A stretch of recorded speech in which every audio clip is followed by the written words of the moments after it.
Hello,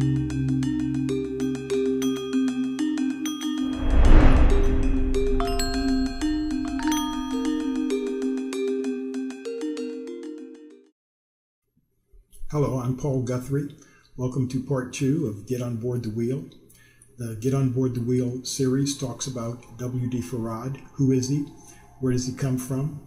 What did he teach and why did he teach it? In part 1, we looked at the question, did W.D. Farad come from Arabia or did W.D. Farad come from India? Today in part 2, we're going to be looking at the question, did W.D. Farad teach Islam or did W.D. Farad teach Buddhism? Did he teach Islam or did he teach Buddhism? Islam means submission to the will of Allah God. There are in Islam principles upon which Muslims agree. Those principles are generally outlined by Islam's 5 pillars and in Islam's 6 articles of faith. These principles distinguish Islam and differentiates it from other faiths. We want to compare the principles of Islam with the principles of Buddhism and the principles taught by W.D. Farad. The most basic and most elementary of the principles of Islam are known as the 5 pillars. The 5 pillars are 5 basic acts, and they are considered mandatory in Islam. The 5 pillars of Islam are Shahada, Salat, Sam, Zakat, and Hajj. Shahada is the act of declaring that there is no God but Allah and Muhammad is his prophet. Salat is the practice of praying 5 times a day. Psalm is fasting and self-control during the month of Ramadan. Zakat is the giving of 2.5% or a small percentage of one's savings to the poor and needy.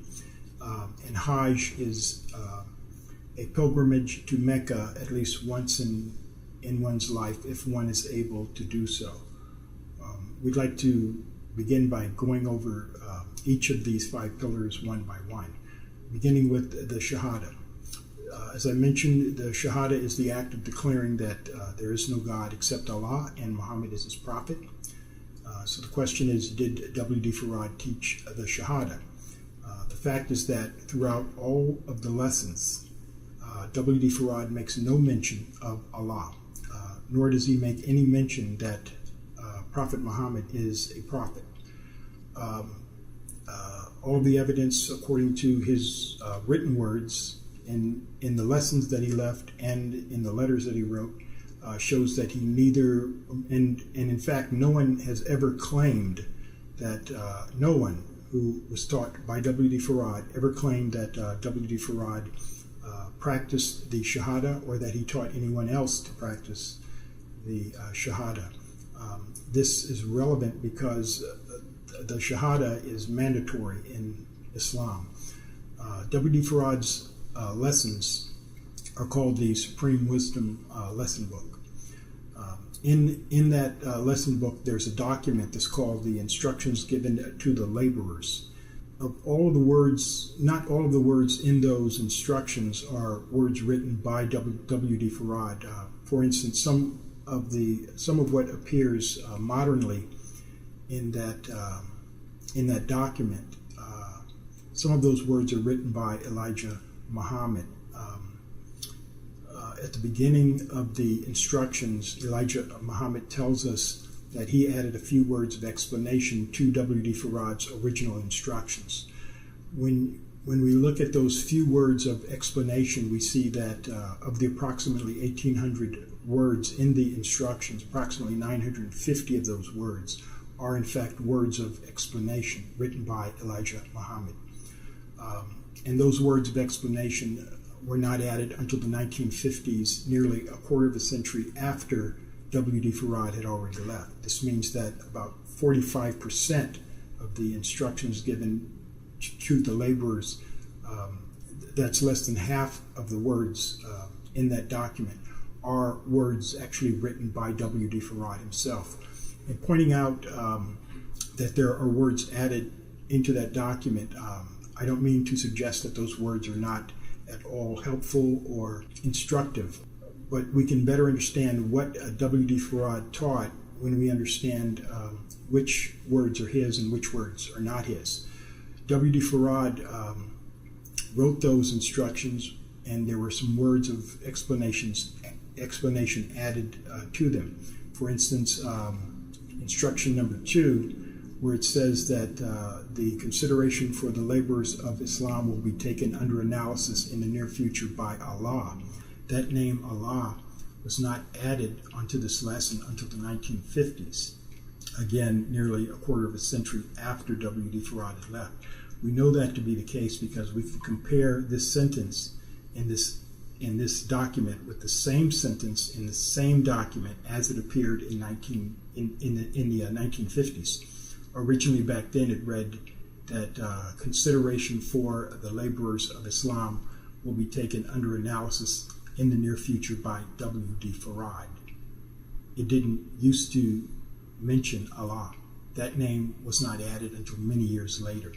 So again, we can look at instruction number 6, where it says everyone's final examination will be before Allah, our Savior. That too was added in the 1950s. Those are not the words of W.D. Farad.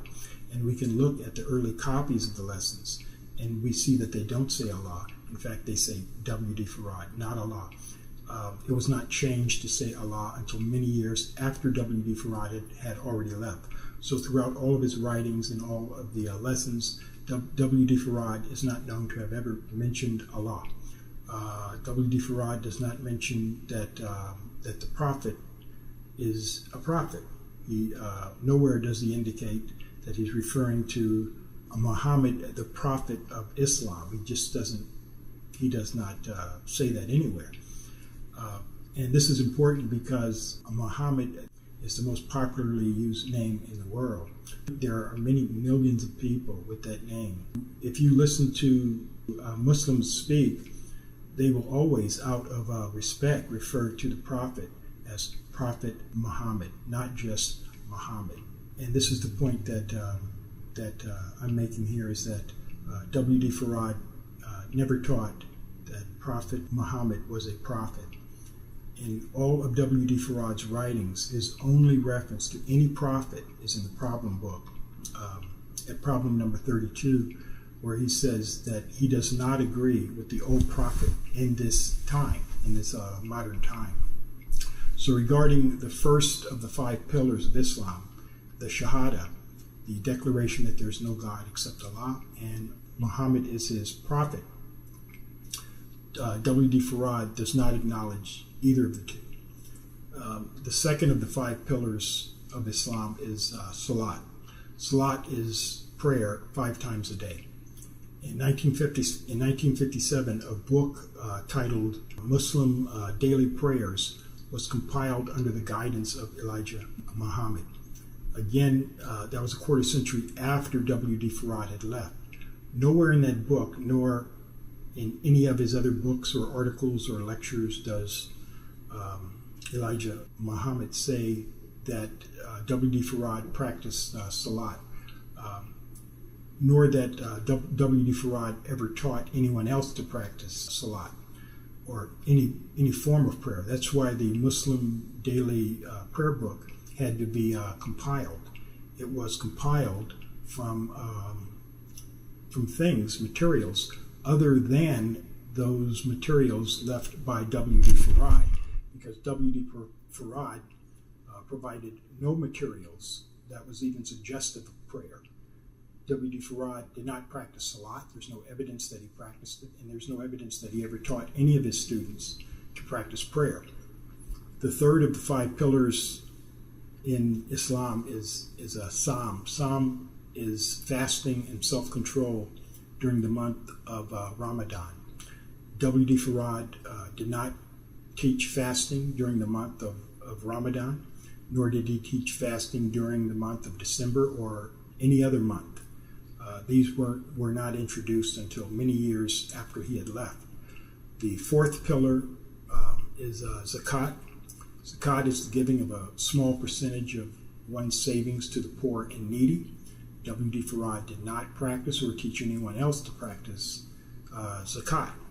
Islam has very clear rules governing what can and what cannot be done with the money collected as Zakat. W.D. Farad did not practice, nor did he teach others to practice zakat. The fifth of the pillars is called Hajj. Hajj is a pilgrimage to Mecca, at least once in one's life, if one is able to do so. In Islam, a trip to Mecca is not Hajj. Hajj includes a series of acts that are performed in Mecca during the Hajj season. The fact is that W.D. Farad is not known to have practiced, or he never claimed to have practiced Hajj, nor did he teach anyone else to practice Hajj, or to perform, rather, Hajj. So, having looked at the 5 pillars and comparing the principles taught in those 5 pillars with what is taught by W.D. Farad, it's very clear that W.D. Farad taught none of the 5 pillars. And the 5 pillars are mandatory. Scholars say that if one of the pillars is missing, then it's not Islam. W.D. Farad taught none of the 5 pillars. In addition to the 5 pillars, Islam has 6 articles of faith. And just as the 5 pillars outline the acts in Islam, the articles of faith outline 5 fundamental doctrines essential to Islam. The 6 articles of faith are a belief in the oneness of Allah, secondly, a belief in angels, third, a belief in the divine scriptures, fourth, a belief in all of the prophets, 5, a belief in the day of judgment, and 6, a belief in Allah's knowledge of the predestination of humanity. Belief in the oneness of Allah is called Tawheed, and it is a strict monotheism.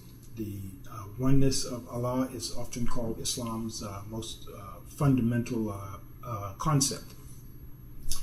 It's the belief that Allah, God, is one and unique. Nowhere does W.D. Farad teaches that God is one and unique. He does not teach a belief in Tawheed, nor does he teach a belief in the oneness of Allah. As noted earlier, throughout all of his lessons and throughout all of his known handwriting, W.D. Farad, again, never mentions the name Allah. So now we're looking at whether W.D. Farad taught a belief in the oneness of God, and we're looking to see whether he taught anything regarding the existence of one and unique singular God in any kind of a sense. In the Supreme Wisdom lesson book, W.D. Farad refers to gods in the plural.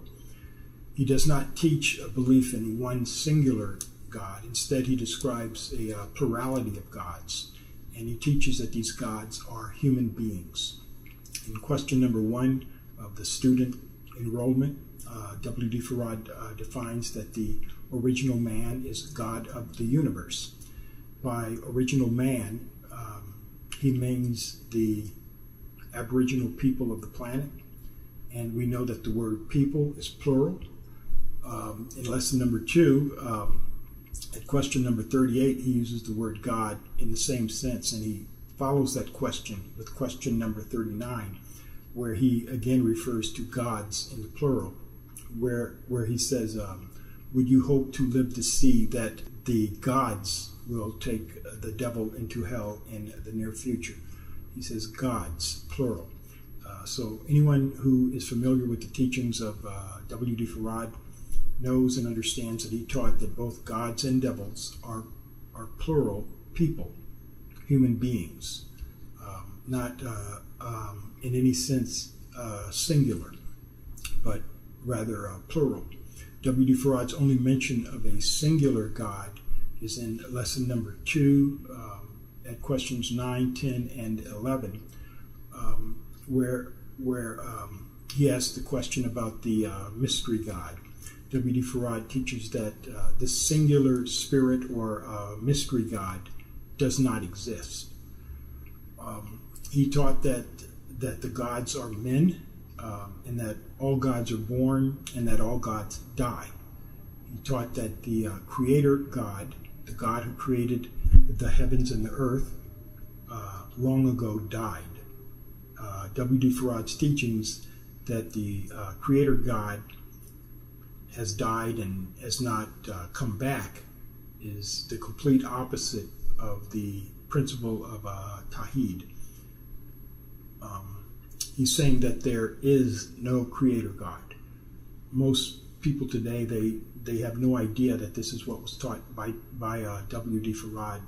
So to clarify that, I want to play what Elijah Muhammad said W.D. Farad taught him regarding the death of the Creator.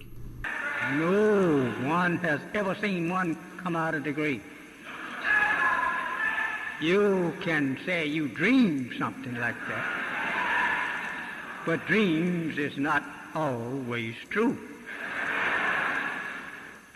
If Jesus came back, none of us have met him yet. And all the prophets of old, they all died.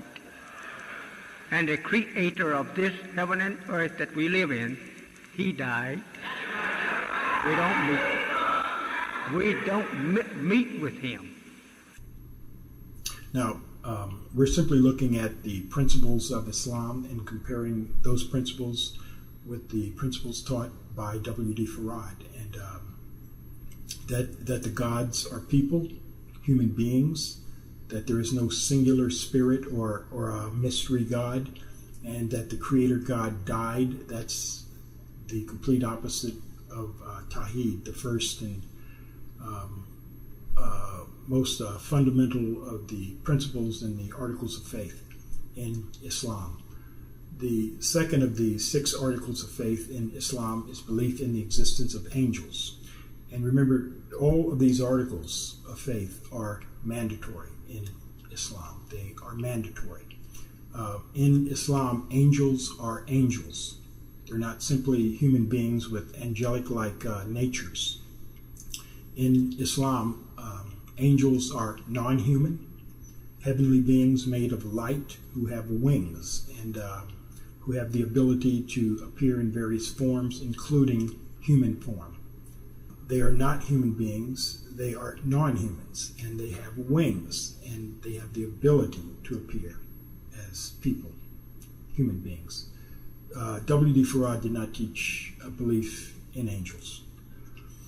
The fact that W.D. Farad did not teach any of these principles raises serious challenges to anyone who would try to argue that W.D. Farad teaches Islam.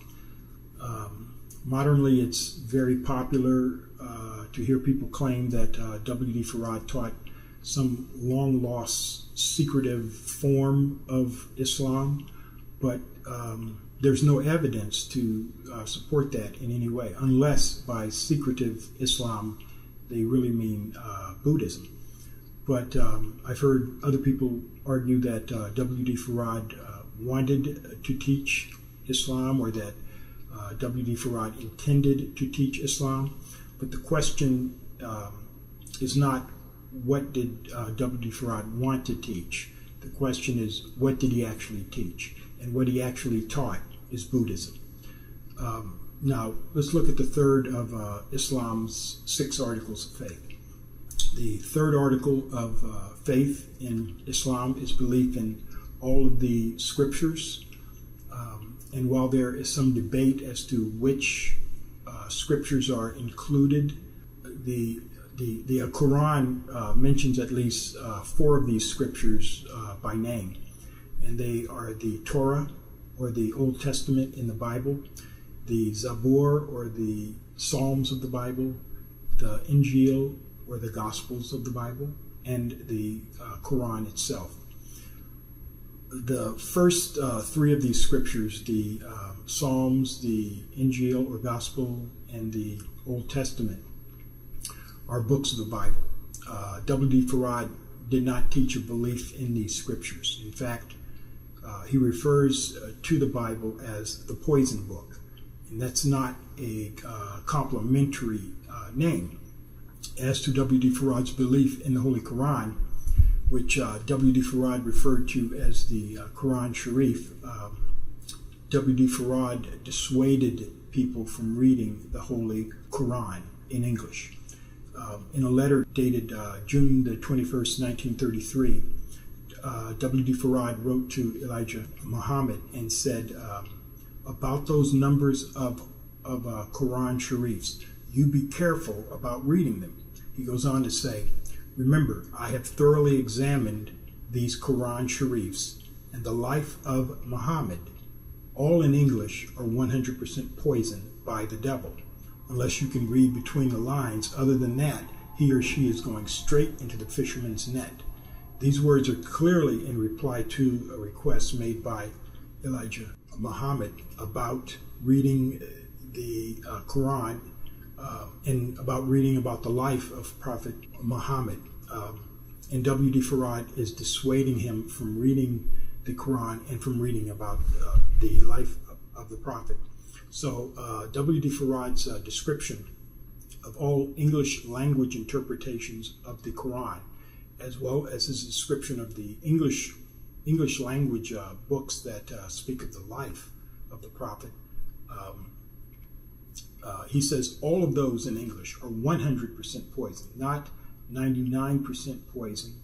He says 100% poison. Remember, W.D. Farad had set up classes where he was teaching people how to read in English, how to read and write in English. He was not teaching anyone how to read Arabic, yet he was dissuading people from reading these books in English.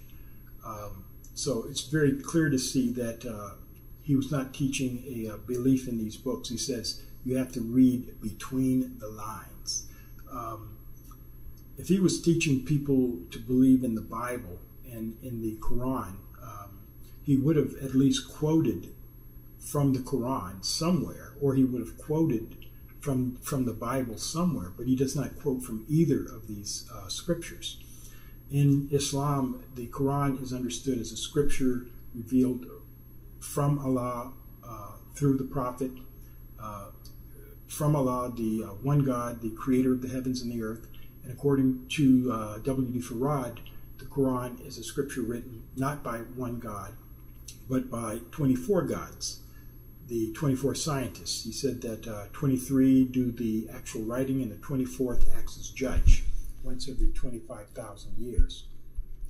This is not a teaching that you will find in Islam. W.D. Farad did not teach a belief in those scriptures. The fourth article of faith in Islam is the belief in the prophets, in all of the prophets. W.D. Farad again did not teach a belief in any prophet.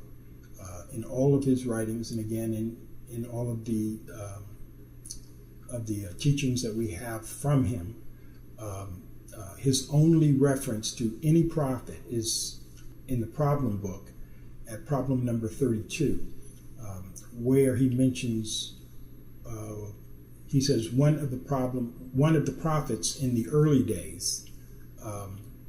W.D. Farad says that he does not agree with the old prophet in this modern time. So W.D. Farad did not teach a belief in any of the prophets. The fifth article of faith is a belief in the Day of Judgment. Islam teaches that on that day, or in that day rather, all life will end, and all those who are physically dead will be physically raised back into physical life, whereupon each person will be judged, and each will receive a life of either everlasting reward or a life of everlasting punishment. W.D. Farad never taught any of that. The sixth and final article of faith in Islam is the faith that Allah God has a knowledge of the predestination of people human beings. If we remove the name Allah from that article, we can say that W.D. Farad partially taught that because he did teach that there is a knowledge of predestination. But in this sense, he taught that it's 24 scientists or men who write the history of humanity 25,000 years in advance, and that what they write comes to pass. So he taught the predestination or knowledge of the predestination and that knowledge being known by 24 scientists. So that much, in fact, he did teach, a predestination known to 24 scientists. So summarizing what all of this means is when we looked at the fundamental principles taught in Islam as outlined in the 5 pillars and as delineated in the 6 Islamic articles of faith, except for a possible partial exception for predestination, we find that none of the principles taught by W.D. Farad correlates with any of the principles taught and articulated in the 5 pillars of Islam, nor in the 6 articles of faith. Therefore, the principles taught by W.D. Farad do not parallel. They are not common to, and they don't correlate with those principles taught in Islam. Earlier, I mentioned Lost Found Muslim lesson number 1 and Lost Found Muslim lesson number 2, but I called them lesson number 1 and lesson number 2. And I called them that because W.D. Farad never wrote any Muslim lessons. The name Muslim lesson is a name that was added onto those lessons long after W.D. Farad had left. If you look at the instructions given to the laborers, you'll see that neither W.D. Farad or anyone else ever mentions anything about Muslim lessons. Instead, throughout the lessons, W.D. Farad affirms that those lessons are in fact called lesson number 1 and lesson number 2. In W.D. Farad's handwritten letters, he talks about lesson number 1, and the word Muslim is not added. You don't find that added onto that lesson again until the 1950s. So we call them lesson number 1 and lesson number 2 because those are the names that W.D. Farad gave those lessons that he wrote. And there's no evidence that he ever even heard of the name Muslim lesson. So we're looking at the question, did W.D. Farad teach Islam or did W.D. Farad teach Buddhism? In discussing W.D. Farad, we want to take a moment to consider this well-known portrait.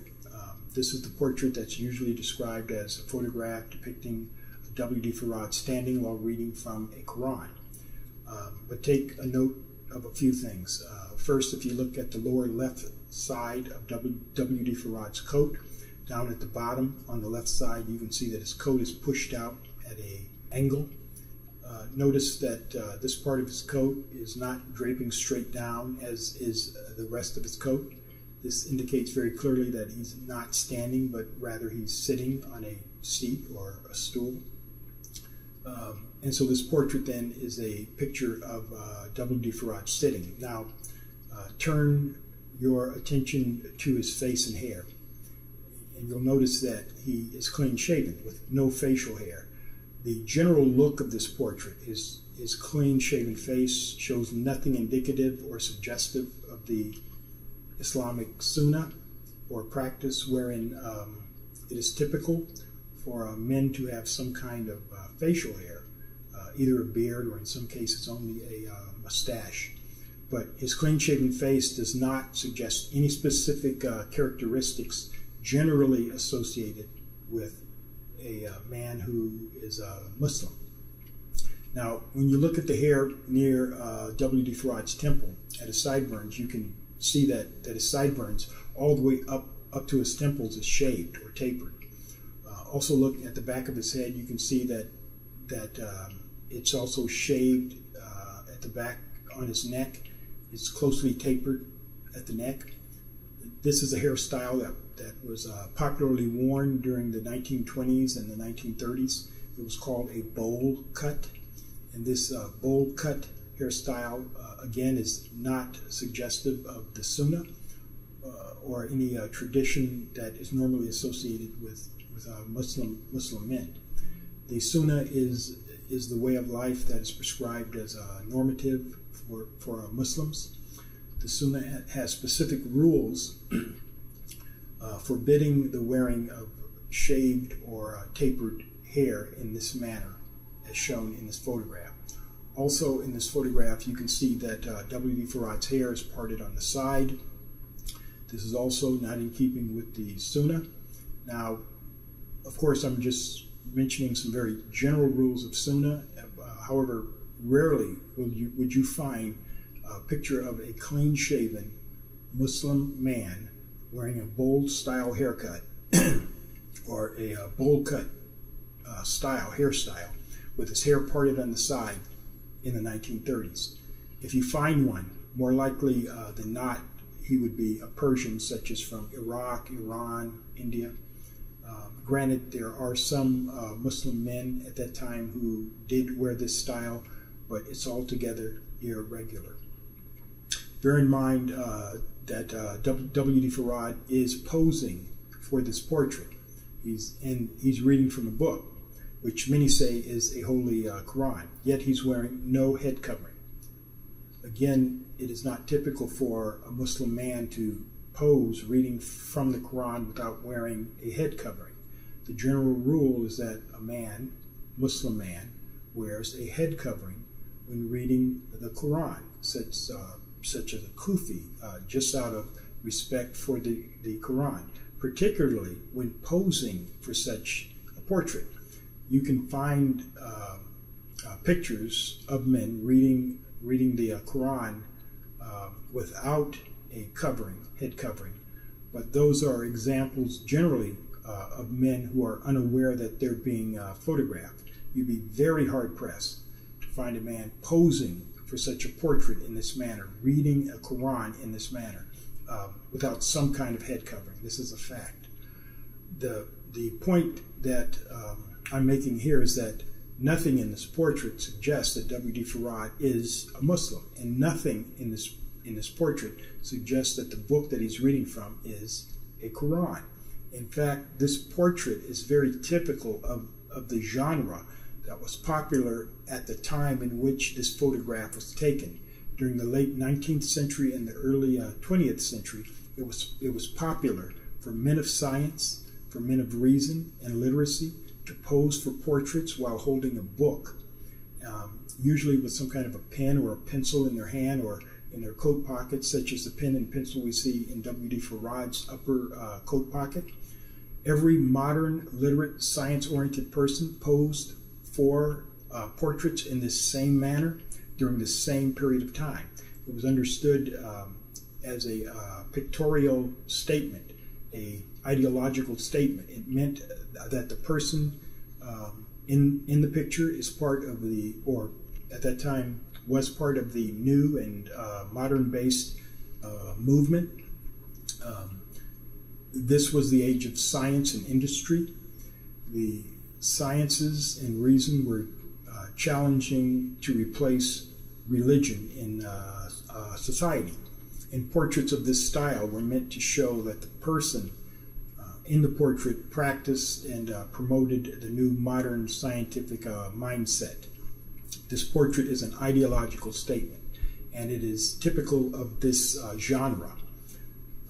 There are countless examples of this portraiture style, and all of these examples were intended to express the same science-based ideology. W.D. Farad was no more reading from a Quran than were any of the other people in any of the other countless examples of this genre taken during the same period of time. We wanted to share a few words about this portrait and In part 3 of this series, the importance of some of these details will be made clearer.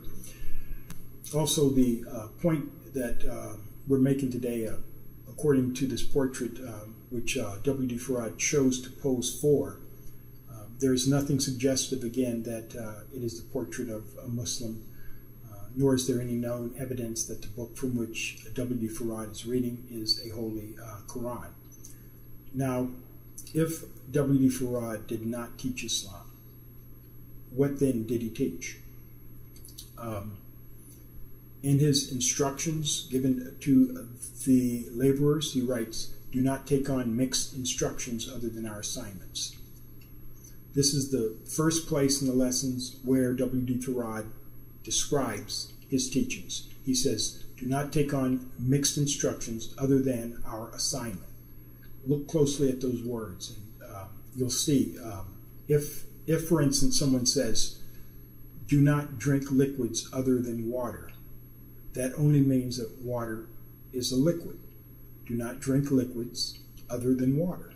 Water then must be a liquid. There's no other possible meaning, no other possible way that you can see that other than water is a liquid. Now look at what W.D. Farad wrote. He said, "Do not take on mixed instructions other than our assignment." This can only mean that our assignment are mixed instructions. Listen to it again. Do not take on mixed instructions other than our assignment. W.D. Farad clearly describes his teachings as mixed instructions. At this point, the question is, what are they a mixture of? The facts will show that W.D. Farad taught Buddhism, onto which he mixed 4 Islamic words, only 4 words. Throughout the entire Supreme Wisdom lesson book, W.D. Farad uses only 4 Islamic words. The 4 words that he uses are Islam, Muslim, Quran, and the name Muhammad. That's it. Outside of those 4 words, nothing he teaches, not a single doctrine, not a single principle, throughout the entirety of the Supreme Wisdom lesson book, is in any way related to the religion of Islam. Of those 4 words, then, how does W.D. Farad describe each of those words? Muslim, how does he describe those words? Quran, Islam, of whom is he speaking when he says Muhammad? If those are the only 4 Islamic words he uses, then it's important to know what are his definitions that he gives to those words. Islam means submission to the will of Allah God. W.D. Farad never describes or defines Islam as submission to Allah. He says the word he's using has a completely different meaning. In the problem book at problem number 13, W.D. Farad says that mathematics, which is Islam, and Islam is mathematics. That's the only description, the only definition he gives relating to the word Islam. The word Islam he uses, he says, means mathematics. Notice that when he does describe it, that the first word is mathematics and the last word is mathematics. He's really talking about mathematics, and he shows that by placing that statement, problem number 13, in the middle of 34 math problems. He doesn't give us any problems or any questions from the Quran to study. He gives us math questions. W.D. Farad's definition of Islam, I can see no connection to his definition and the definition that is normally given, that Islam means submission to the will of Allah. Regarding the word Muslim, W.D. Farad writes in English lesson number C1, lines number 13 and 14, he says, what is his own self? His own self is a righteous Muslim.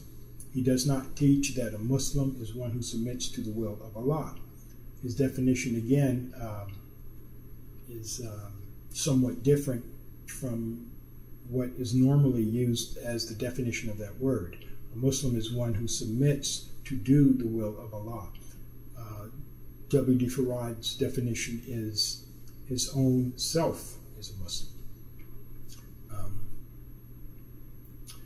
We're looking at the four words, the four Islamic words, the only four Islamic words that W.D. Farad uses throughout all of his teachings. And we're finding that his definitions of those words are not the definitions that are normally associated with those words. He means something different than what is generally meant by those words, because he describes something different. He gives us a different definition for those words. Thirdly, he mentions the name Muhammad, but he never refers to the Prophet Muhammad of Islam. He doesn't tell us that is who he is speaking about. He just mentions that name, Muhammad. While we're on the subject of following W.D. Farad's arrest on May the 26th, 1933, after he left the city of Detroit, he later returned to Detroit using the alias W.F. Muhammad. It was at that time that he wrote English lesson number C1, wherein he uses that name, W.F. Muhammad. The fourth and final Islamic word that W.D. Farad uses is the word Quran.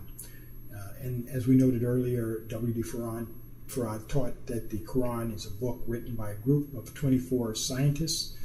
He said that 23 do the actual writing, and the 24th acts as judge once every 25,000 years. Again, his use of the word Quran, you will not find that description, his definition, anywhere in the Muslim world. He has a different definition, a different meaning for that word. It's not accidental that throughout the entire Supreme Wisdom lesson book, out of the 10,000 or so words, W.D. Farad uses only 4 Islamic words. And that's 4 words out of 10,000. In the problem book at problem number 8, W.D. Farad asks, how much does 1/10,000th of an atom weigh? Well, the answer is not very much. So how much weight then would 4 words out of 10,000 be? And remember, of those 4 words, Allah is not one of them. W.D. Farad taught mixed instructions. This means that his teachings contain 2 parts. It's a mixture. One part is the outer covering, like the label on a box, consisting of 4 words. The other part, the main part, is the core contents, the central principles. The dominant part, the label, is the recessive part. W.D. Farad made his teachings like a mixture of 2 germs. There is the recessive, religious label, which everyone sees, and then there are the dominant contents, the substance, the principles at the core. Those are and those principles are 100% Buddhist. If you cannot open up the box, you'll never know what's in it.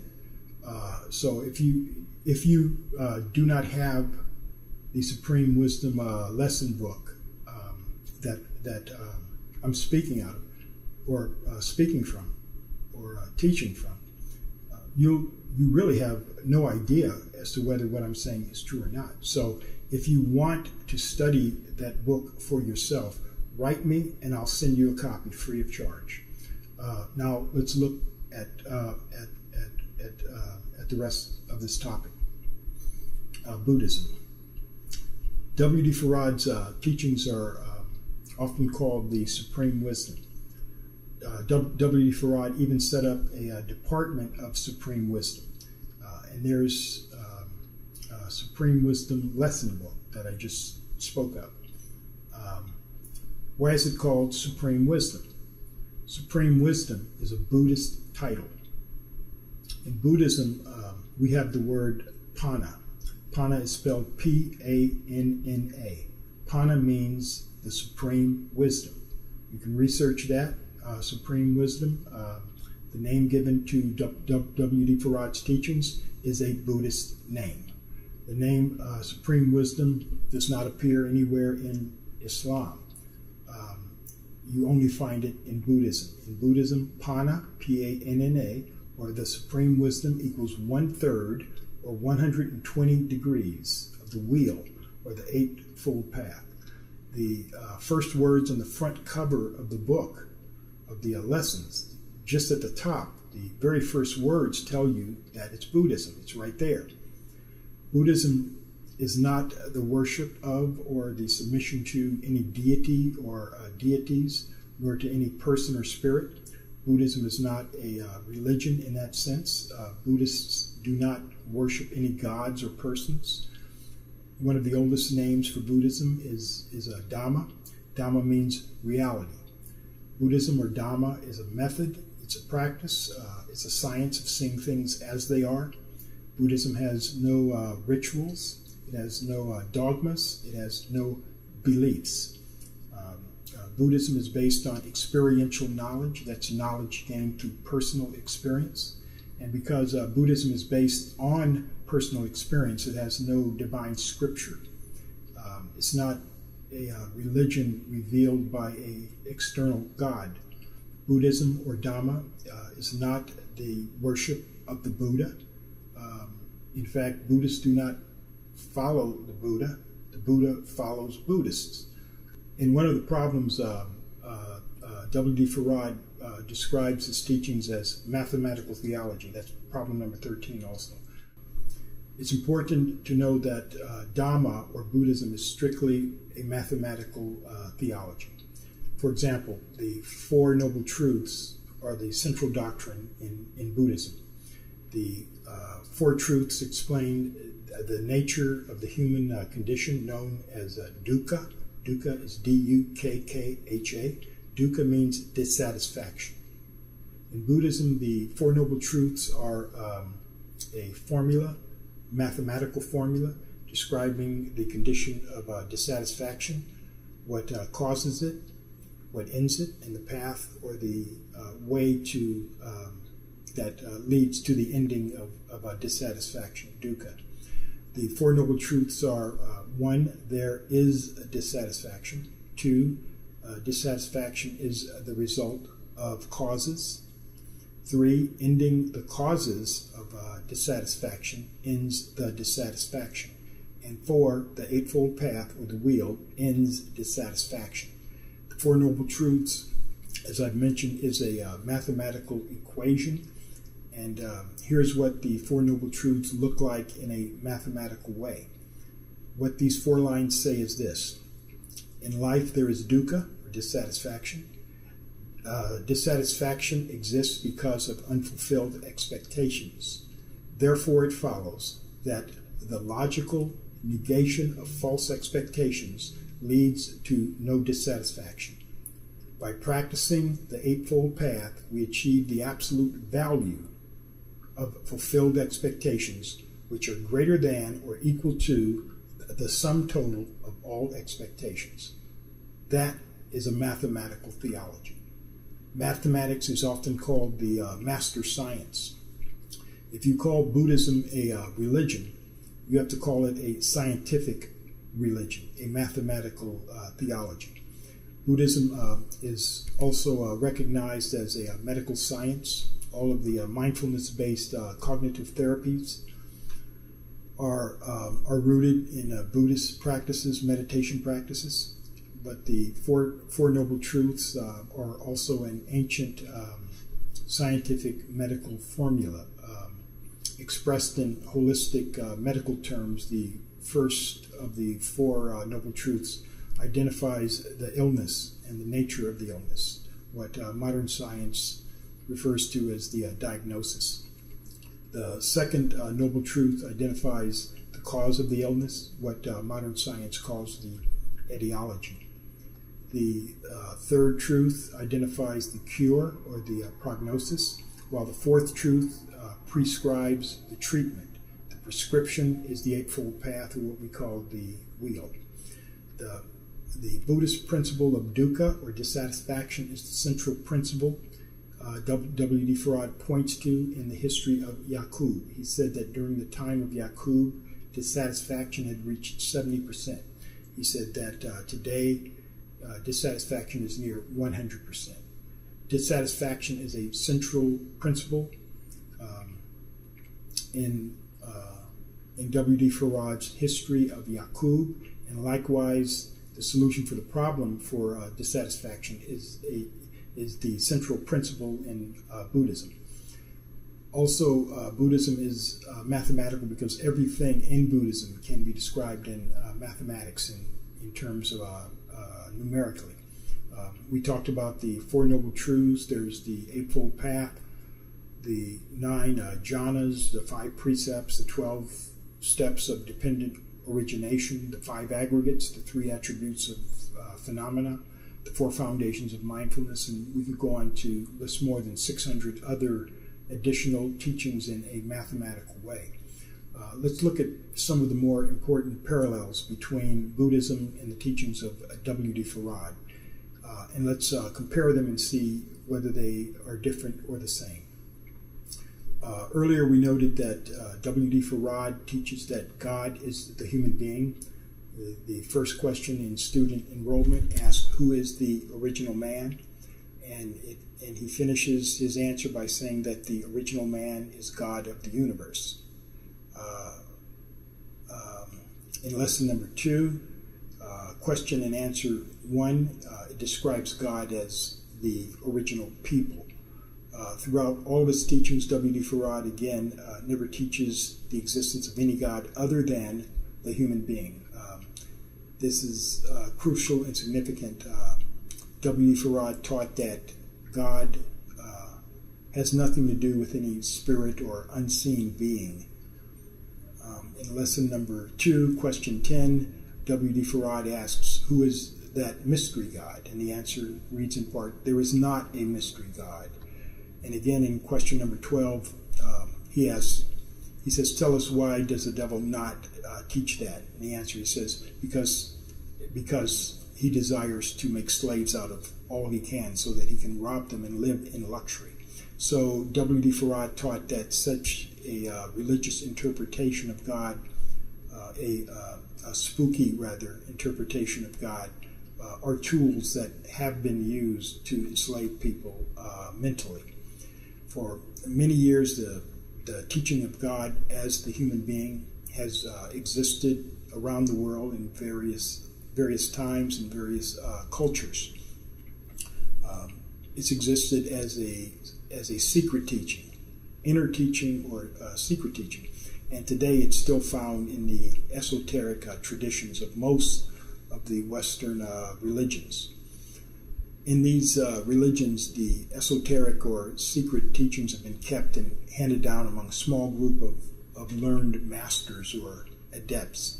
W.D. Farad referred to these secret schools as the 10%. You can find evidence of such an esoteric tradition in Christianity. It can be found in Judaism. You can find evidence of this same esoteric tradition or school mentioned in the history of Islam. These esoteric traditions are not accepted by the Orthodox Greek religions. Among these groups, such teachings are considered and taught secretly. Because the principles of God as the human being appears in the esoteric traditions of Christianity, that does not mean that W.D. Farad taught Christianity. The same esoteric tradition, the same secret teachings appear in shamanism. That doesn't mean that W.D. Farad taught shamanism. It appears in esoteric voodooism or voodoo. But that doesn't mean that W.D. Farad taught voodoo either. And because there's evidence of esotericism appearing in the history of Islam, it does not mean that W.D. Farad taught Islam. The difference is this. W.D. Farad taught what he taught openly. He didn't teach it secretly. He taught it openly. He taught that God is the human being openly. And that is a key point in understanding what he taught, because the only school which openly teaches that God is the human being is Buddhism. The only school that openly agrees with W.D. Farad is Buddhism. You can compare what W.D. Farad taught regarding God as the human being with the principles of Buddhism as they are taught by the eminent Buddhist scholar Bhante Punjaji.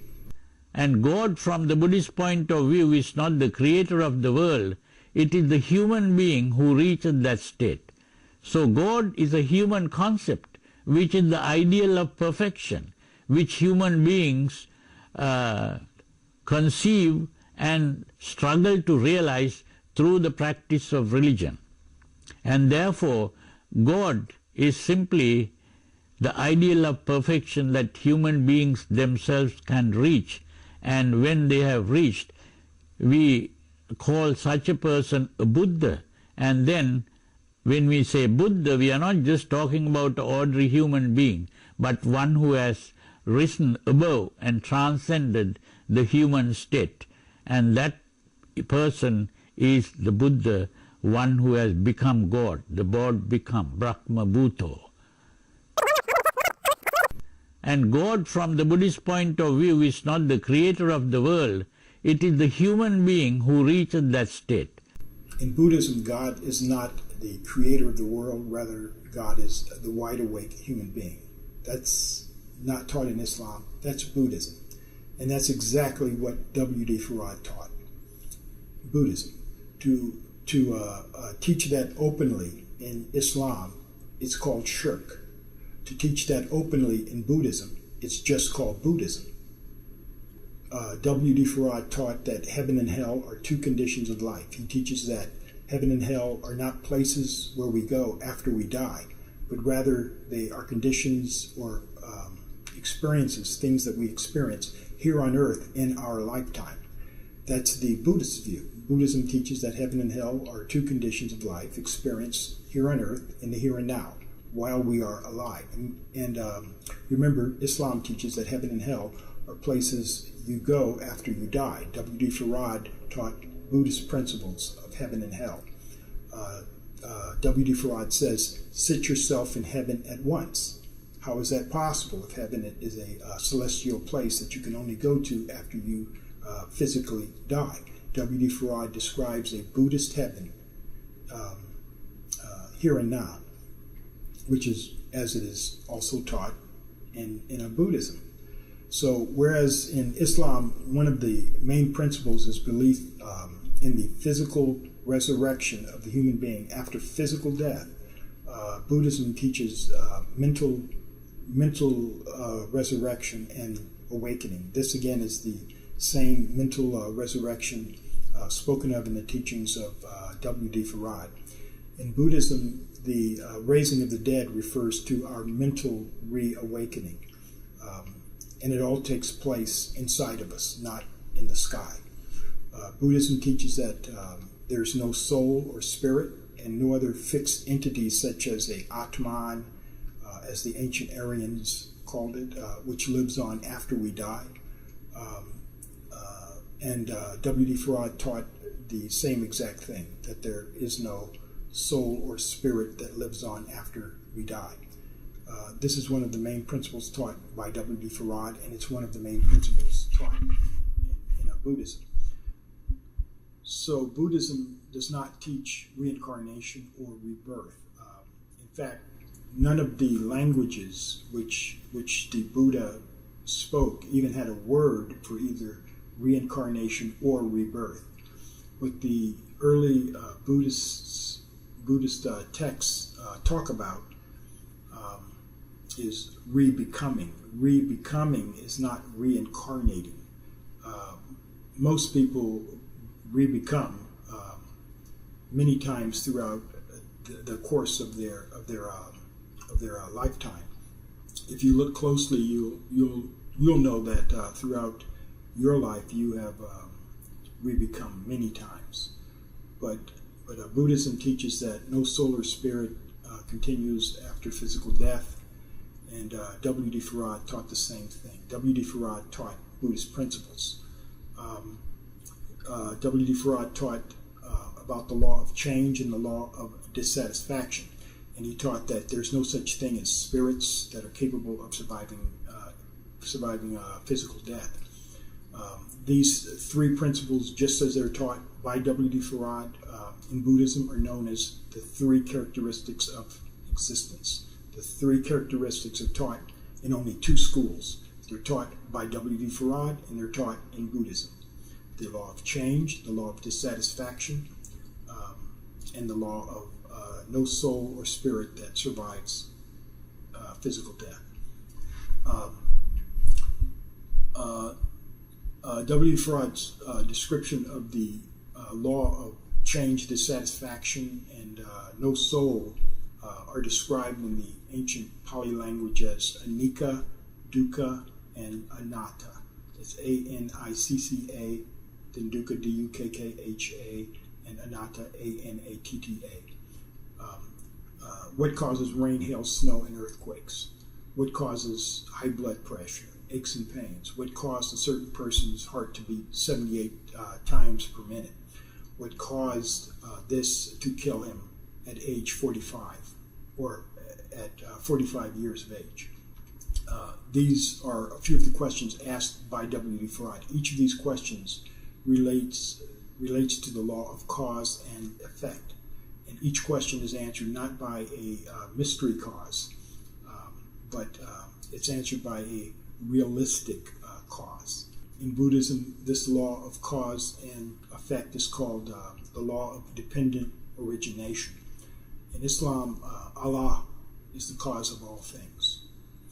In Buddhism, things are caused by other things. So in Buddhism, the rain is caused by clouds, and the clouds are caused by water as it evaporates and so forth.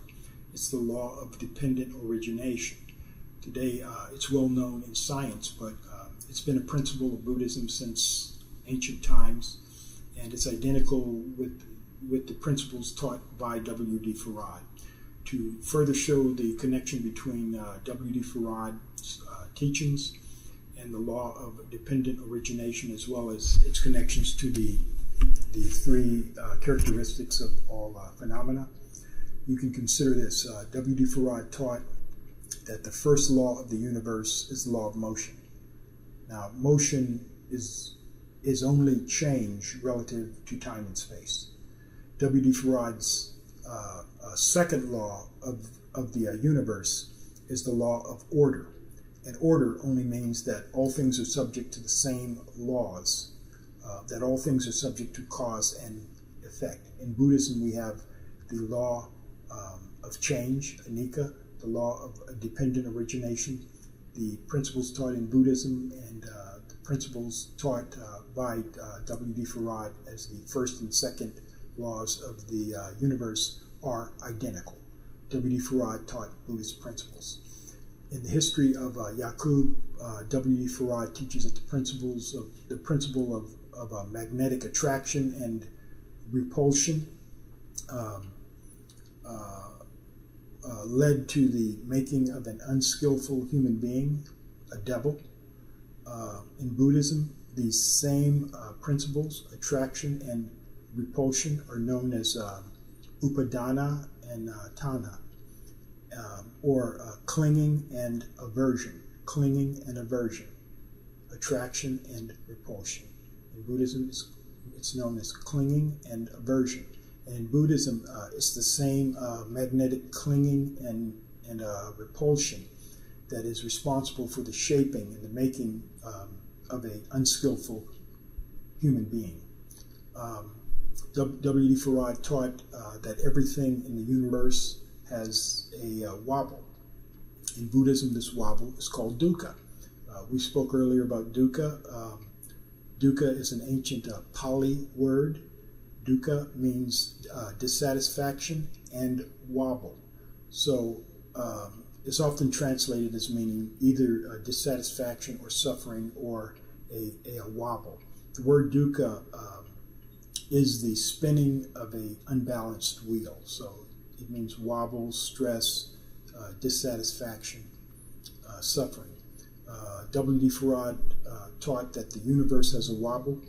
Buddhism teaches that all things, because they are subject to the laws of cause and effect, have this wobble, that is called dukkha, meaning wobble or dissatisfaction.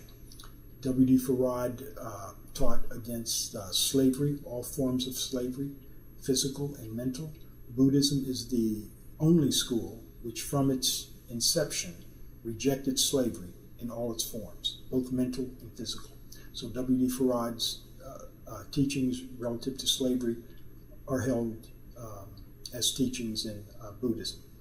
W.D. Farad taught a vegetarian or plant-based diet.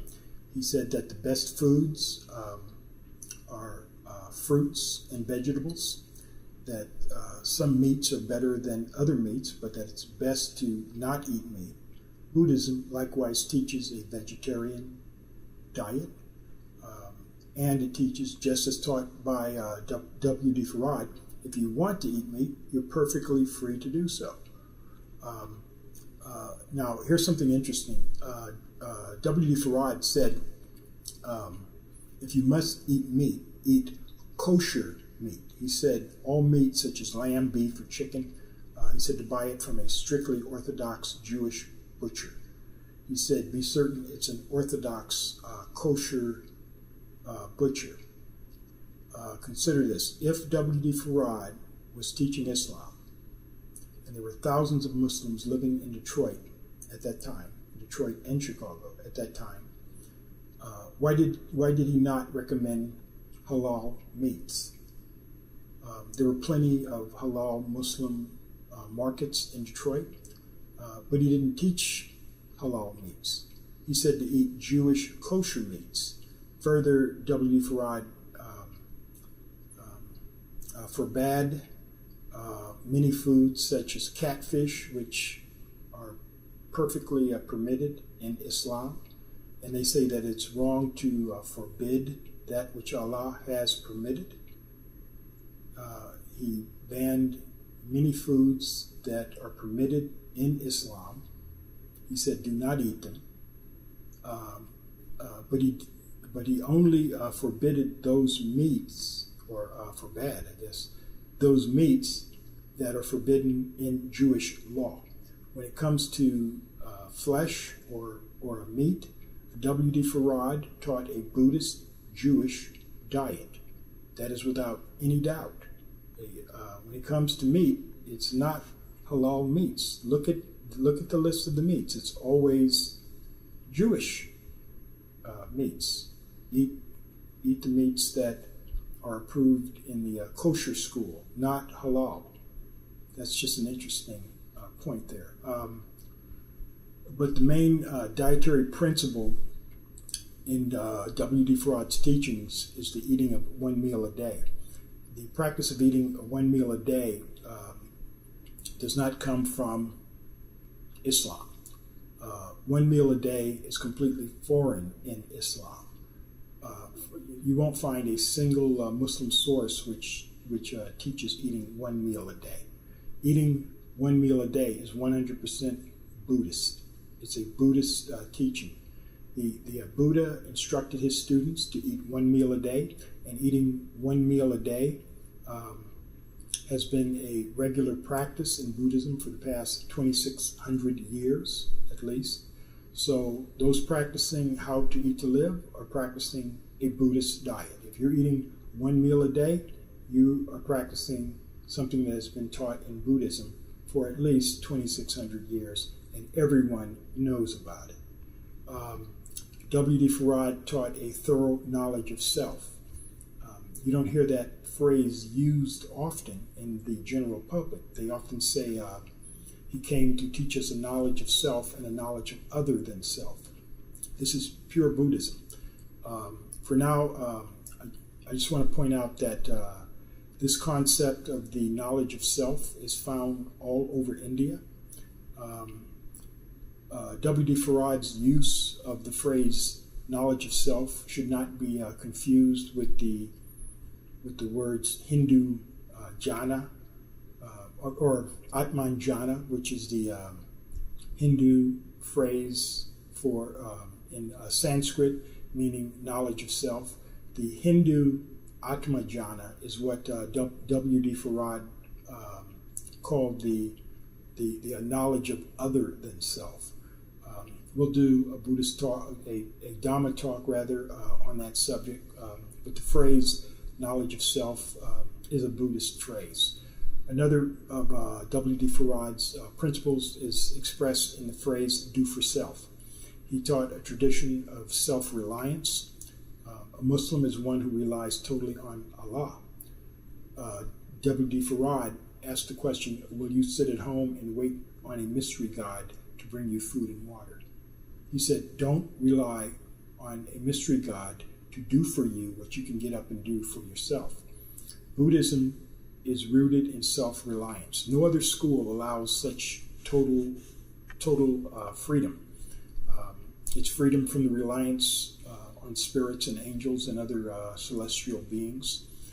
The freedom of reliance from luck and things of that type. The Buddha said, be a light unto yourself. Be your own light. Help yourself. The Buddhist Charter of Free Inquiry tells us that Buddhism is the original and first historically verifiable do-for-self movement. Do-for-self is a Buddhist principle. W.D. Farad referred to his students as laborers, as students and as laborers. In Buddhism, we say samanas, S-A-M-A-N-A-S. The early Buddhists were called samanas. Samana means laborer. W.D. Farad wrote a lesson called Instruction Given to the Laborers. In it he said, I do not want importance among the officials nor laborers. Why did W.D. Farad choose the term laborer? The Buddha was a laborer. He was a samana. There's just too many parallels between the principles taught by W.D. Farad and those taught in Buddhism. W.D. Farad, he called his students laborers. He set up temples. He worked to establish temples. He did not establish any masjids or mosques. His students were called the Temple people. Detroit was Temple number 1, and Chicago was Temple number 2. Muslims do not have temples. Buddhists do. And there are no Muslim temples anywhere in the world. But there are many thousands of Buddhist temples. Student enrollment question number 1 asks, who is the original man? W.D. Farad answers that question by listing 5 characteristics. He says the original man is the Asiatic black man, maker, owner, cream of the planet Earth, God of the universe. As a side note, I have to mention this, otherwise people will say I left this out. The nation of gods and earths, some really good brothers and sisters, they have degrees which name a 6th characteristic, namely father of civilization. That was put in there for a very specific purpose and reason. However, today I'm just talking about the lesson or degree as it was directly written and taught by W.D. Farad. So I'm not leaving that out. I'm just looking at those 5 characteristics as taught by W.D. Farad. W.D. Farad says that the original man is 1, the Asiatic black man, 2, the maker, 3, the owner, 4, the cream of the planet Earth, and 5, God of the universe. These 5 characteristics which make up man in Buddhism corresponds with what's called the 5 aggregates. In Buddhism, we are made of 5 aggregates. The original man is made of 5 aggregates. The 5 aggregates described in Buddhism are 1, the body, 2, the perceptions or senses, 3, the feelings, 4, the thinking, and 5, the consciousness. Asiatic, refers to the earth. So the first characteristic relates to the earthly or physical part of us, which in Buddhism is known as the first aggregate or the body, Asiatic. It's the body, the earth. Our body's made of earth. The second characteristic is the maker. This characteristic corresponds with the second aggregate in Buddhism, which is the perceptions. As the maker, our perceptions make what we experience. Our world is made of our senses. So the Asiatic black man, maker. The next characteristic is owner. This corresponds with the third of the aggregates, which is feelings.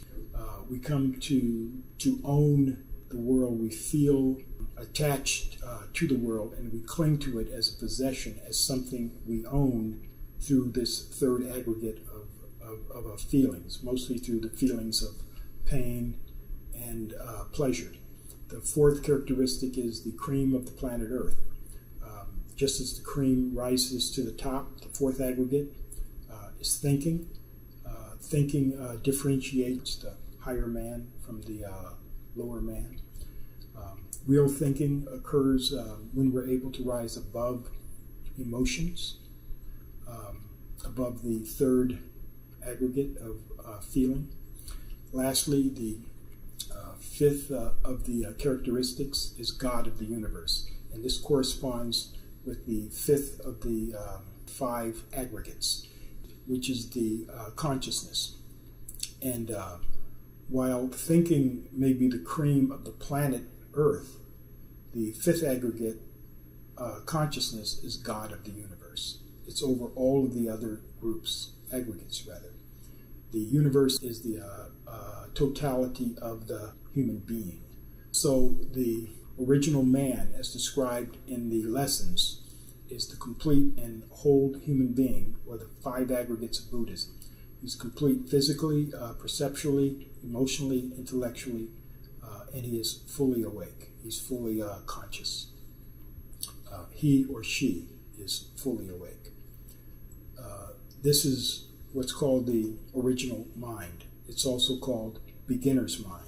In Buddhism, beginner's mind or original mind is different from the colored mind. The colored mind is unalike.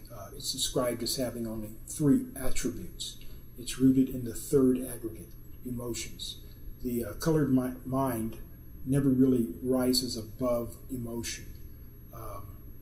It perceives a world in black and white, and it's not conscious of the nuances that make up life. W. Farad talks about four devils. In Buddhism, we call them the four unskillful paths. And they are craving, aversion, delusion, and fear. These are the four devils within us, which we work to destroy. The first one, desire.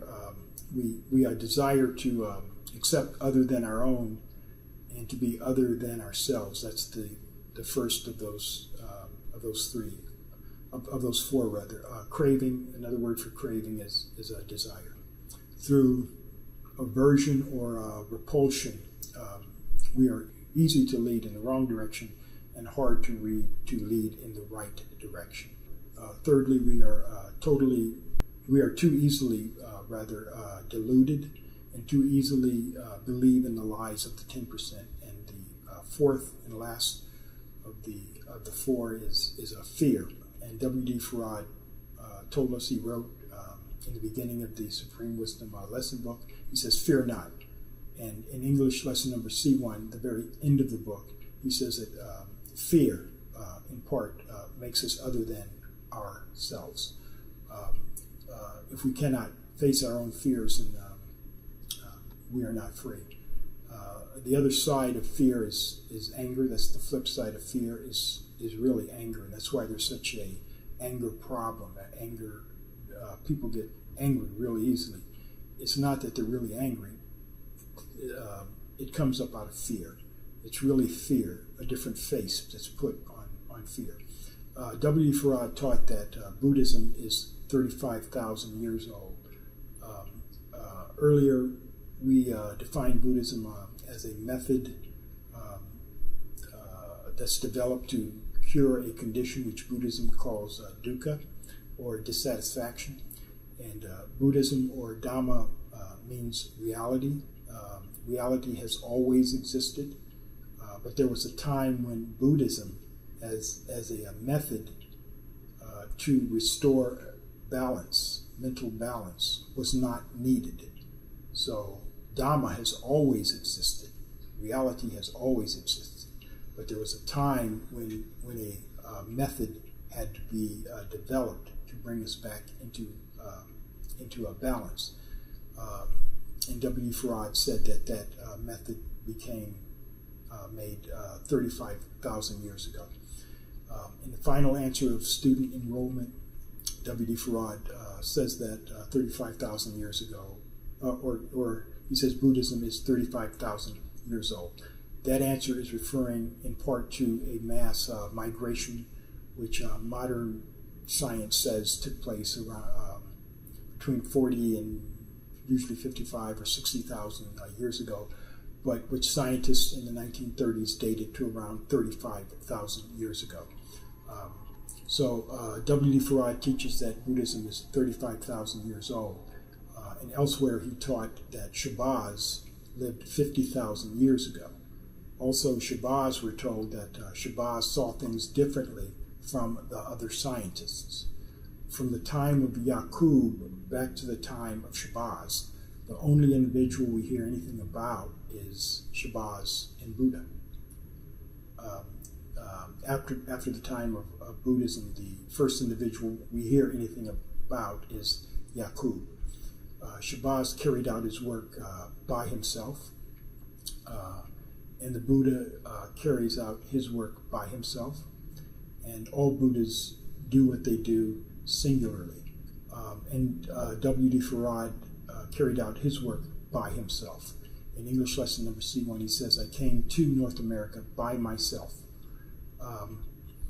These men share this in common, Shabazz, Buddha, and W.D. Farad. And when we look at them, according to the calendar system of 25,000 year cycles as taught by W.D. Farad, we see that Shabazz was in the year 15020, and W.D. Farad was in the year 15020, the same calendar year.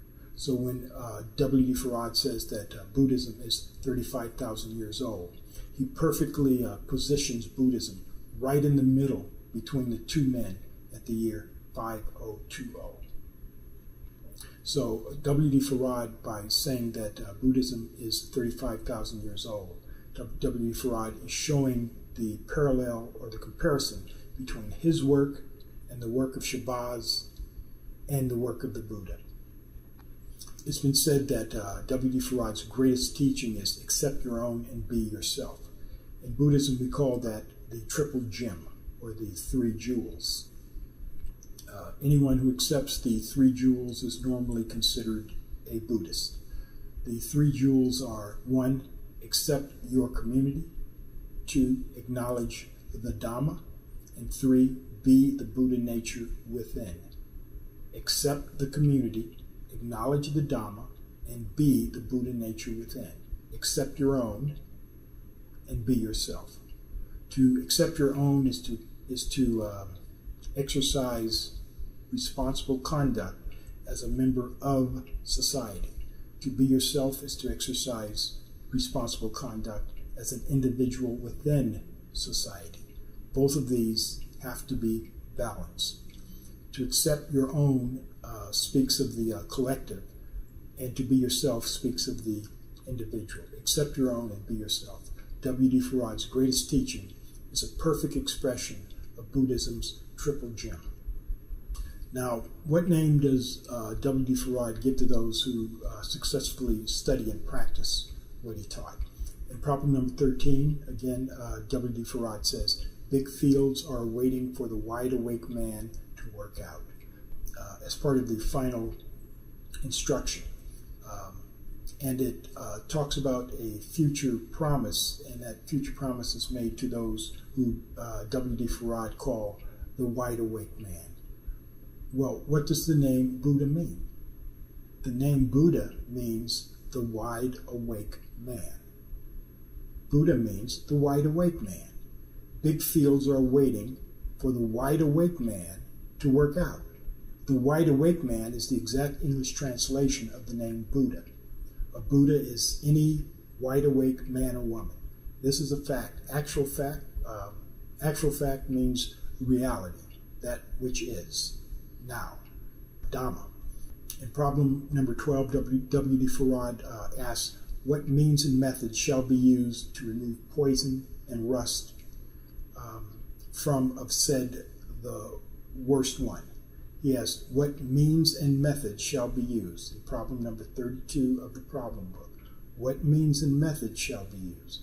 W.D. Farad taught using skillful means and methods.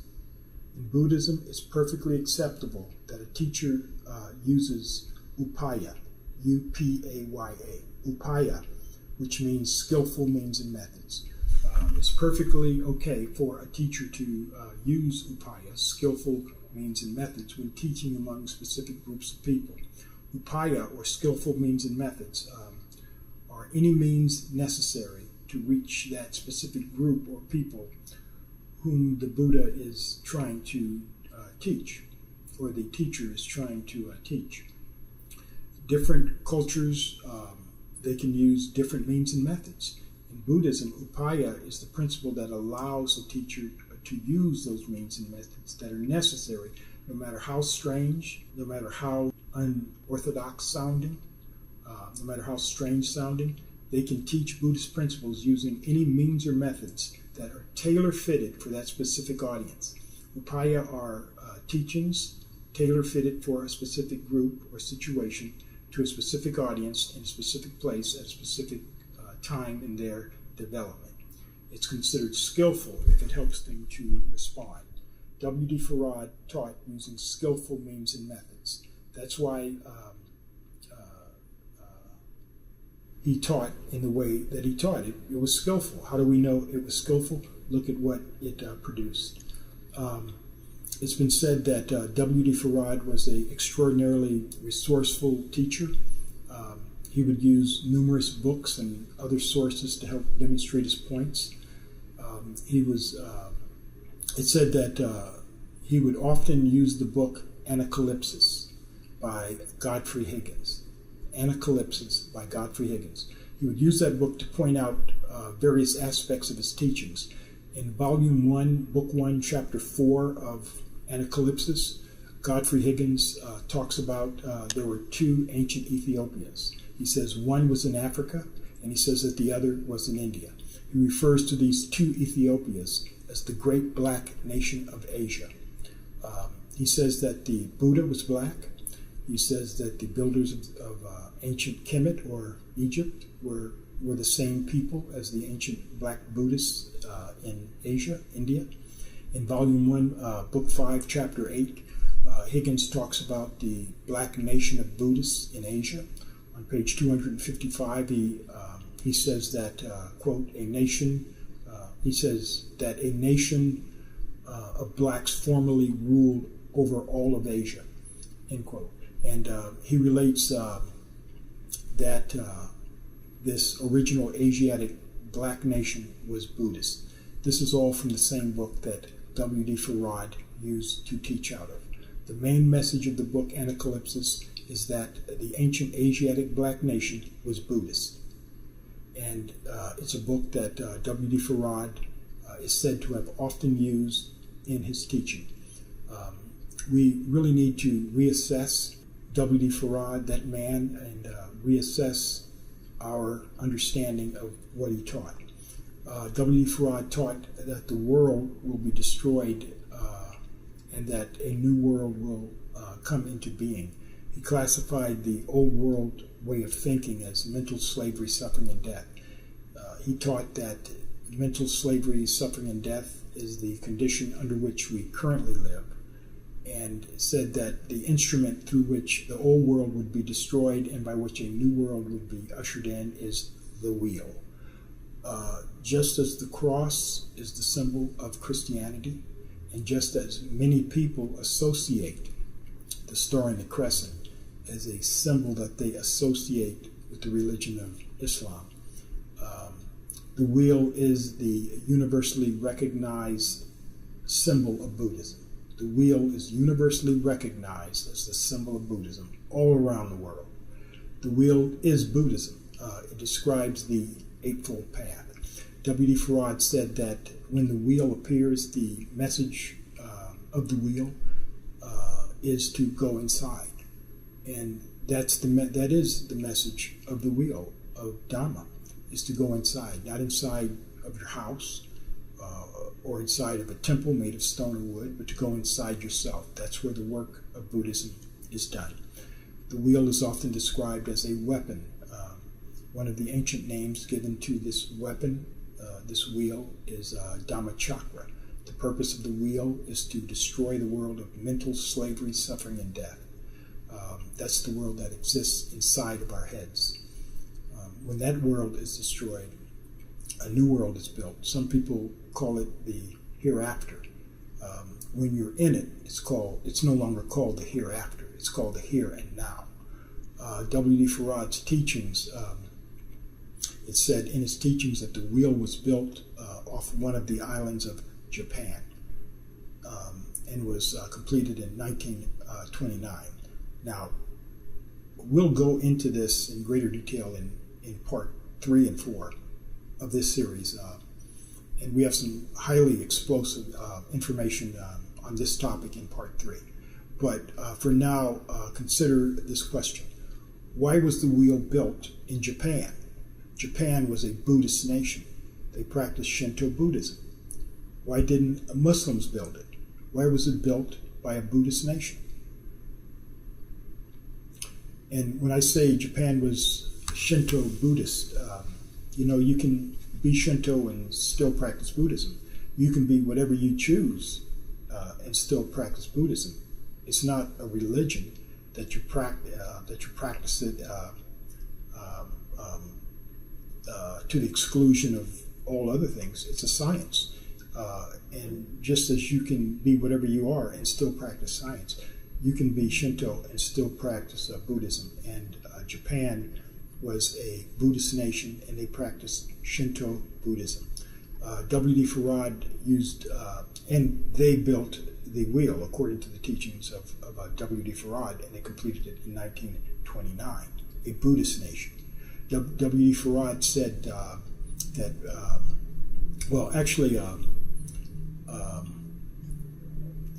I want to mention that regarding the fact that the wheel is the symbol of Buddhism, Elijah Muhammad was once asked directly whether the wheel was symbolic of some spiritual path, and he did not say no.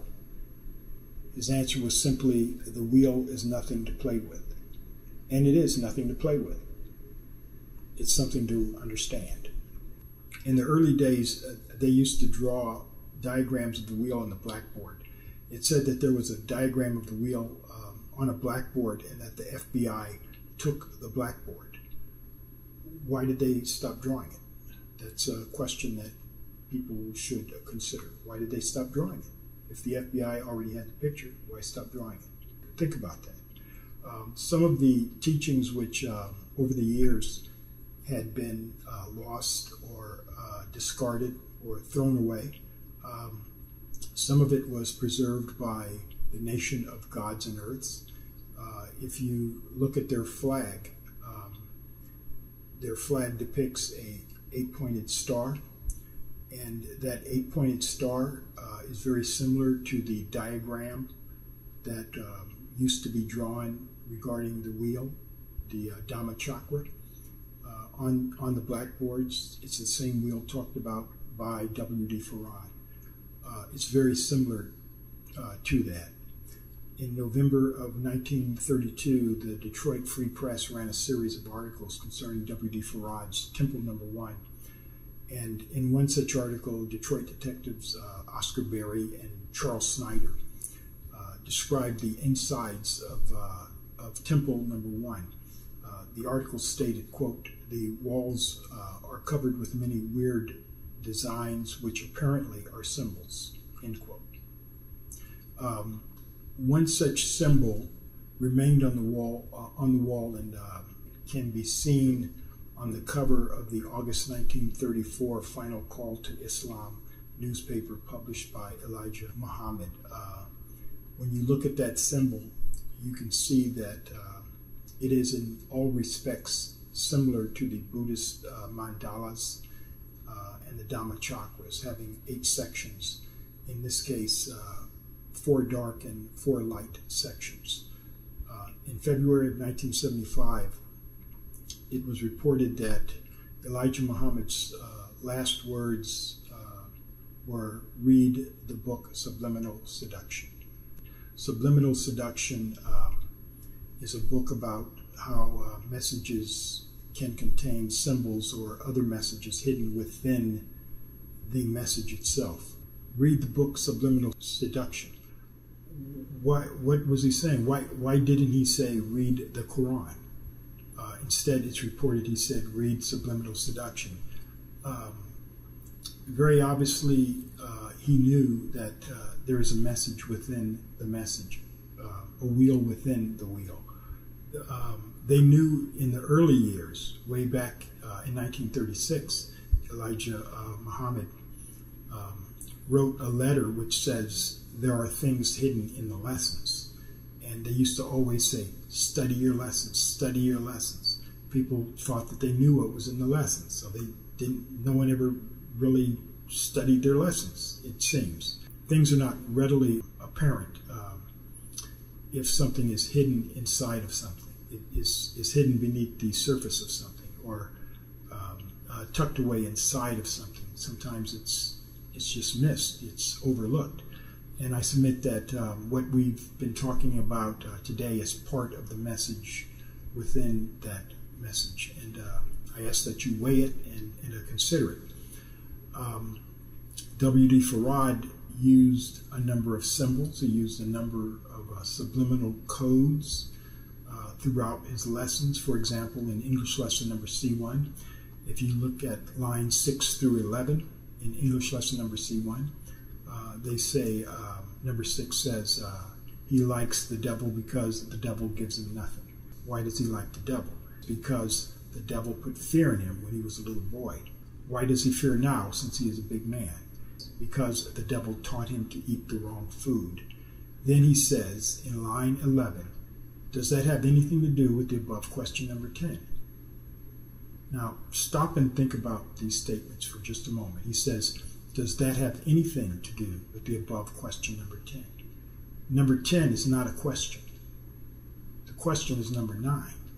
So W.D. Farad is saying, stop and look at these questions and answers, because there's something here.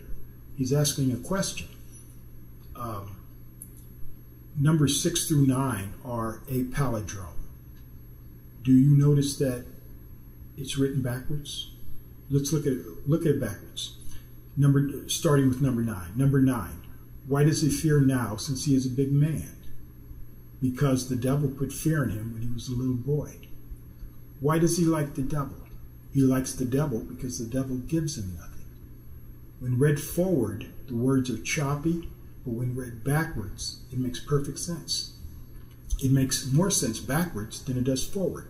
That's called a palindrome.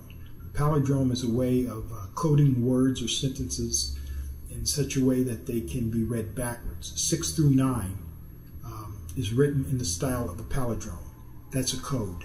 A palindrome is a code, or it can be used as a code. It's often used as coding. There are a lot of things hidden in the lessons. 6 through 9 is a palindrome. It's backwards and upside down. Just like a 6 is a backwards and upside down 9, 6 through 9 is a palindrome. W.D. Farad built codes throughout the Supreme Wisdom lesson book. That's why they used to always say, study your lessons. Elijah Muhammad has said that there is another book, a new book. He said that it's not the Bible, and he said it is not the Holy Quran. He said that W.D. Farad had written it himself. He said to expect new teachings. He said that the new teachings would not be Orthodox Islam. He said in the new teachings, nothing would be the same except the principles.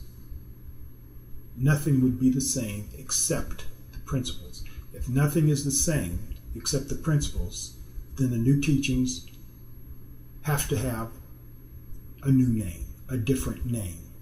So what name was given to the old teachings, whatever name is given to the old teachings, according to that description, the new teachings will have a different name.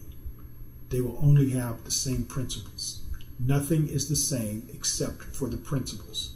Today we've looked at the principles of Islam and compared them with the principles taught by W.D. Farad and found that those principles are not the same. They're different principles.